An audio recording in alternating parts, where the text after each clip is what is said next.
तो जय मसीह, एक बार फिर से आपका स्वागत करते हैं अपने चैनल सकरा फाटक यीशु जीवन देता है मैं।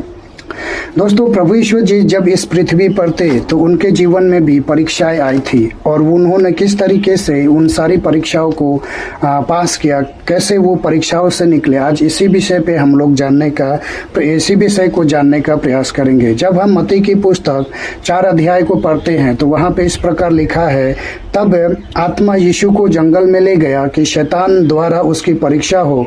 जब वह 40 दिन और 40 रात उपवास से कर चुका तब उसे भूख लगी और परखने वाले ने निकट आकर उससे कहा, यदि तू परमेश्वर का पुत्र है तो आज्ञा दे कि यह पत्थर रोटियां बन जाए। पर उसने उत्तर दिया, यह लिखा है, मनुष्य केवल रोटी से ही नहीं परंतु हर एक वचन से जो परमेश्वर के मुख से निकलता है जीवित रहेगा।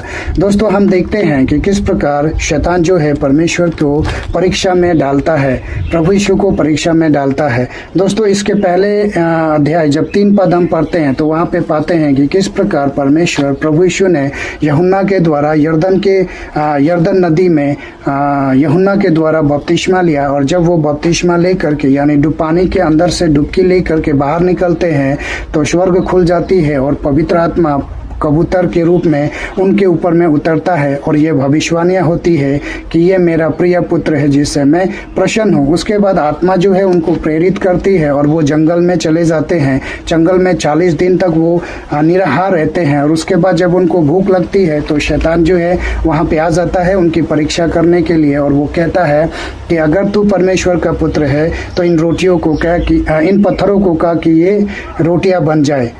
प्रभु यीशु ये कार्य कर सकते थे, उनके पास में शक्ति थी, सामर्थ्य था, बल था, सब कुछ था, और वो सच में परमेश्वर के पुत्र ही थे।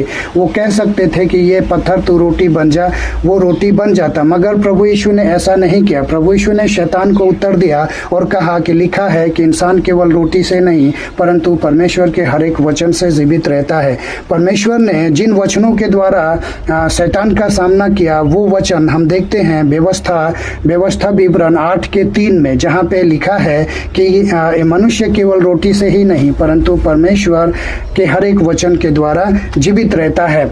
तो यहाँ पे परमेश्वर का कहने का मतलब ये है कि ये जो संसारिक चीज़ें हैं, संसारिक भोजन जो है हम खाते हैं और फिर भूखे हो जाते हैं, संसारिक के पानी हम पीते हैं फिर प्यासे हो जाते हैं, मगर परमेश्वर जो जीवन देता है, परमेश्वर जो रोटी देता है, वो रोटी खा करके कभी कोई भूखा और प्यासा नहीं होता। यानी वो अनंत जीवन है जो परमेश्वर हमको देना चाहता है। परमेश्वर का कहने का मतलब है यहाँ पे जो एक्चुअल तात्पर्य है कि वो ये है कि भोजन के लिए तुम अनंत जीवन को कभी बेकार न जाने दो। परमेश्वर का कहने का मतलब यहाँ पे यही है, क्योंकि परमेश्वर ने वचन बोल करके ही अंधों को देखने की शक्ति दी, वचन बोल करके ही बीमारों को चंगा किया, वचन बोल करके ही लंगड़ों को चलाया, वचन बोल करके ही मुर्दे को जिंदा किया। ये सब हम देखते हैं, तो हमको भी वचन को क्या करना चाहिए, बोलना चाहिए। जब हम वचन को बोलेंगे तो ये वचन जो है हमारे जीवन में फलवंत होती है। उसके बाद में जब हम आगे बढ़ते हैं तो एक और परीक्षाओं को देखते हैं। तब शैतान उसे पवित्र नगर में ले गया और मंदिर के शिखर पर खड़ा करके उससे कहा, यदि तू परमेश्वर का पुत्र है तो अपने आप को नीचे गिरा दे, क्योंकि लिखा है वह तेरे विषय में अपने स्वर्गदूतों को आज्ञा देगा और वे तुझे हाथों हाथ उठा लेंगे, कहीं ऐसा न हो कि तेरे पैरों में पत्थर से ठेस लगे। यीशु ने उससे कहा, यह भी लिखा है कि तू प्रभु अपने परमेश्वर की परीक्षा न कर। फिर से प्रभु ने जब शैतान ने प्रभु यीशु को परीक्षा में डाला तो फिर से परमेश्वर ने व्यवस्था विवरण 6:16 पद से लेकर के उन्होंने शैतान का सामना किया और उनको उत्तर दिया कि तू अपने परमेश्वर यहोवा की परीक्षा न करना। हमें कभी भी परमेश्वर की परीक्षा किसी भी बातों को लेकर के नहीं करना चाहिए। हमें वचन को जानने की आवश्यकता है। जब हम वचन को नहीं जानते हैं तभी समस्या होती है, मगर प्रभु यीशु के अंदर में ऐसा नहीं था, वो सभी वचनों को जानते थे। यहाँ पे एक चीज भी और भी हम देखते हैं कि शैतान जो था वो भी वचन को जानता है। वो वचन वचन ही बोल रहा था, मगर उसका कार्य है वचन को घुमा फिरा करके बोलना। जब हम अदन की वाटिका में जाते हैं, जब उत्पत्ति की पुस्तक को जब हम पढ़ते हैं, तो हम वहाँ पे देखते हैं कि शैतान जो है वहाँ भी वचन ही बोल रहा था, मगर गलत तरीके से उसने वचन को बोला, झूठ बोला। वहाँ पे उसने क्या कहा उत्पत्ति में, उसने कहा क्या सच है कि परमेश्वर ने कहा तुम इस वाटिका के किसी भी वृक्ष के फल को ना खाना? परमेश्वर ने तो ऐसा नहीं कहा था, मगर उसने अदन की वाटिका में आदम और हवा से झूठ बोला और कहा कि मैंने क्या परमेश्वर ने तुम लोगों को अदन की वाटिका का किसी भी वृक्ष का फल खाने के लिए मना किया है? मगर उन लोगों ने कहा नहीं नहीं, ऐसा नहीं है, परमेश्वर ने हमें किसी भी फल को खाने से मना नहीं किया, हमें केवल ये भले और बुरे का ज्ञान देने वाला जो अदन के बीचों बीच में है, इस फल को खाने के लिए मना किया। शैतान जो है वो आरंभ से झूठा है और हमेशा वो झूठ बोलते रहता है, क्योंकि परमेश्वर का वचन में इस प्रकार लिखा है कि शैतान जो है हमेशा चोरी करने, घात करने और हत्या करने के लिए आता है। तो हमें सावधान होना चाहिए, हमें वचनों को जानने की आवश्यकता है। तीसरी बार फिर शैतान जो है परमेश्वर के पास में आता है और कहता है, फिर शैतान उसे एक बहुत ऊंचे पर्वत पर ले गया और संसार के सारे राज्य और वैभव को दिखा करके उसने कहा, यदि तू गिरकर मुझे दंडवत करे तो मैं यह सब कुछ तुझे दे दूंगा। तब यीशु ने उससे कहा, हे शैतान दूर हो, क्योंकि लिखा है तू प्रभु अपने परमेश्वर को दंडवत कर और केवल उसी की सेवा कर। तब शैतान उसे छोड़कर चला गया और देखो स्वर्गदूत आकर उसकी सेवा टहल करने लगा। जब प्रभु यीशु ने शैतान का सामना किया तो शैतान जो है क्या हुआ, भाग गया। हम देखते हैं परमेश्वर के वचन में लिखा है कि जब तुम शैतान की सामना करोगे तो शैतान तुम्हारे पास से क्या होगा, भाग जाएगा। तो जैसे प्रभु यीशु ने शैतान का सामना किया वचनों के द्वारा, वचन के तलवार को लेकर के परमेश्वर ने शैतान का सामना किया, उसी प्रकार हमें भी परमेश्वर के वचन को लेकर के अपने वचन की तलवार को लेकर के शैतान के सामना करना चाहिए। दोस्तों, अब हमारे जीवन में हमें क्या करना चाहिए? जब हमारे जीवन में ये सारी चुनौतियां आती है तो हमें क्या करना चाहिए? तो हमें भी वही करना चाहिए जैसे प्रभु यीशु ने कहा, जैसे प्रभु यीशु ने शैतान का सामना वचन के द्वारा किया, उसी प्रकार हमें भी शैतान का सामना परमेश्वर के वचन के द्वारा ही करना चाहिए। आदम और हवा जो है परमेश्वर के वचन को नहीं जानते थे, इसलिए वो लोग क्या हो गए, गिर गए।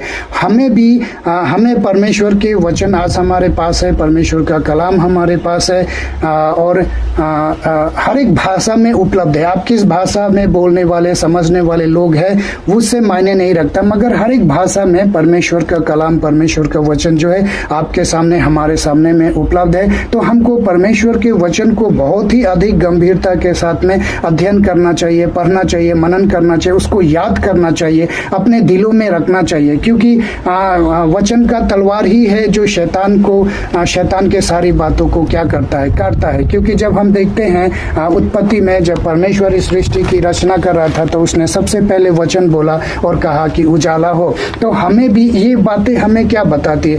ये बातें हमें ये बता रही है कि हमें भी परमेश्वर के वचन को बोलना चाहिए। अगर आपके जीवन में दरिद्रता है तो दरिद्रता से संबंधित वचन आपको बोलना चाहिए। आपको ये वचन बोलना चाहिए कि परमेश्वर ने मेरी दरिद्रता का कीमत उस कलवरी क्रूस पर चुका दिया। अगर आपके शरीर में कोई ऐसी बीमारी है, लाइलाज बीमारी है जो ठीक नहीं हो रही है और आप दवा खाते खाते परेशान हो चुके हैं, तो आपको उस बीमारी को श्राप देना चाहिए, अभिशाप देना चाहिए। यीशु के नाम से आपको वो बीमारी को श्राप देना चाहिए।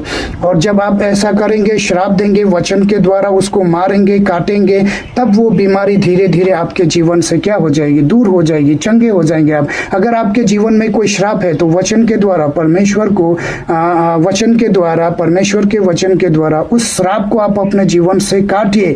आदेश दीजिए कि ये सभी श्रापें आपके जीवन से चली जाए। तो वचन को जानना बहुत जरूरी है। जब तक हम लोग वचन को नहीं जानते हैं तब तक हम कभी भी सफलता हासिल नहीं कर पाएंगे। शैतान जो है हमको क्या करेगा, गिरा देगा। आज वचन नहीं जानने के कारण ही बहुत सारे लोग बिगड़ गए हैं, बहुत सारे लोग जो है आज झूठी शिक्षाओं के तरफ में चले गए। हम में से ही बहुत सारे ऐसे लोग हैं जो आज झूठी शिक्षाओं के तरफ में चले गए हैं, और हम में से ही बहुत सारे ऐसे पुराने लोग हैं जो पहले वचन को बहुत अच्छी तरीके से सिखाया करते थे, आज वो वचन को गलत तरीके से ट्रीट कर रहे, गलत तरीके से रॉन्ग डॉक्ट्रिन जो है लोगों को सिखा रहे हैं। और उनका फॉलोवर देखिएगा तो करोड़ों में उनके फॉलोवर है, लाखों में उनके फॉलोवर है।